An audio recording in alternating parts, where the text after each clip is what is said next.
আমাকে একজন একটা প্রশ্ন করেছেন, আপনারা জানেন আমাদের আহলে হাদিসের নামে মানুষ অনেক মিথ্যা বিভ্রান্তিকর কথা বলে। কেউ আমাদের ঠাট্টা, যেহেতু আমরা যারা জমিতে আহলে হাদিস করি, আমরা আহলে হাদিস আন্দোলন করি, আমরা একটা সংগঠনের পতাকা ধরি, আমাদেরকে বিভ্রান্তি গ্রস্ত করে যে হুজুর আপনারা সালাফি আব্দুল রাজ্জাক ইউসুফের সালাফি কনফারেন্স এবং মুজাফফর বিন মুহসিনের তারহুদা কনফারেন্স সম্পর্কে আপনাদের বক্তব্য কি, সেখানে কি আমরা যেতে পারবো কিনা?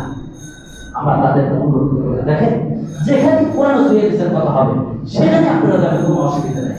তবে হ্যাঁ, আমার একটা পরামর্শ, আমি যেটা আমার দৃষ্টিভঙ্গি বুঝেছি, আমাদের জমিতে আহলে হাদিসের একটা লম্বা বড় একটা প্ল্যাটফর্ম আছে, ঐক্যবদ্ধ একটা প্ল্যাটফর্ম আছে, আহলে হাদিস আন্দোলন যুব এদের একটা প্ল্যাটফর্ম আছে, কিন্তু শেখ আব্দুল রাজ্জাক ইউসুফের সালাফি কনফারেন্স এবং মুজাফফর বিন মুহসিনের তারহুদা কনফারেন্স, এগুলো আসলে এটা ঐক্যবদ্ধ একটা প্ল্যাটফর্ম নয়, এটা হচ্ছে আহলে হাদিসদের জন্য একটা কোচিং সেন্টার। দেখেন না, যারা মেডিকেলে চান যায় বিভিন্ন কোচিং সেন্টারে ভর্তি হয়, কোচিং সেন্টারে দেখবেন ঢাকা, ভার্সিটি, রাজশাহী বিশ্ববিদ্যালয়ের বিভিন্ন মেডিকেল কলেজের ভালো ভালো শিক্ষকদের সেট করা হয়। কেন সেট করা যাতে ওই শিক্ষকের থেকে আরো 10টা ছাত্র পাওয়া যায়।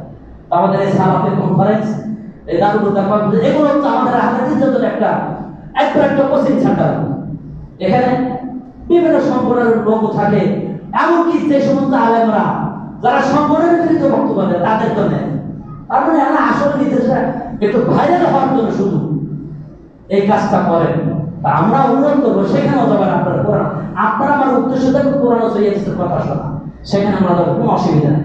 এটা হচ্ছে আমাদের আহলে হাদিসের একটা কোচিং সেন্টার, সেখান থেকে আমরা জ্ঞান আহরণ করে ইনশাআল্লাহ আমল করবো। আমরা সবাই যেখানে কোরআন হাদিসের আলোচনা হবে সেখানে যাবো ইনশাআল্লাহ। আল্লাহ পাক আমাদের সকলকে কোরআন সুন্নাহর জ্ঞান অর্জন করে দুনিয়াতে শান্তি এবং আখিরাতের পথে সংগ্রহ করার তাওফিক দান করুন। আল্লাহুম্মা আমিন।